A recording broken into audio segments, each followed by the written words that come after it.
నేను చేసే ఈ కంటెంట్ మీకు నచ్చినట్లయితే లైక్ చేసి, షేర్ చేసి, సబ్స్క్రైబ్ చేయండి. కుదిరితే కామెంట్ కూడా చేయండి. ప్రపంచ చరిత్రలో ఒక విషయం స్పష్టం. ఎంత శక్తివంతమైన దేశమైనా సరే వాళ్ళకి శక్తి మొదలయ్యేది యుద్ధంతో కాదు, జియోగ్రఫీతో. ముందు అమెరికాను చూద్దాం.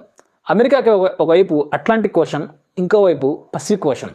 అంటే అమెరికా చుట్టూ ప్రకృతి వేసిన రెండు పెద్ద గోడలు. ఎవరైనా అమెరికా మీద దాడి చేయాలంటే వేల కిలోమీటర్ల సముద్రం దాటాలి, సైన్యాన్ని బతికించాలి.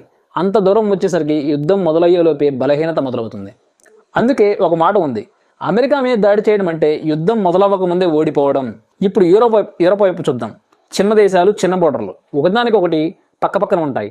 అక్కడ భద్రత ఎప్పుడు తాత్కాలికం. ఒక దేశంలో యుద్ధం మొదలైతే పక్క దేశం ప్రభావితం అవుతుంది. అందుకే యూరోప్ చరిత్ర యుద్ధాల చరిత్రగా మారింది.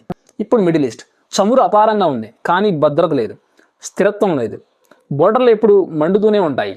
ఆఫ్రికాని తీసుకోండి, వనరులు ఉన్నాయి, భూమి ఉంది, ఖనిజాలు ఉన్నాయి, కానీ సిస్టమ్ లేదు, స్థిర పాలన లేదు, దీర్ఘకాలిక ప్లాన్ లేదు.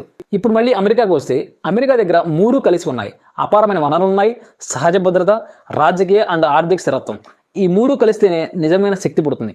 అందుకే గుర్తుంచుకోండి, పవర్ యుద్ధంతో కాదు, స్థిరత్వంతో మొదలవుతుంది. యుద్ధం శక్తిని చూపిస్తుంది, కానీ జియోగ్రఫీ శక్తిని కాపాడుతుంది.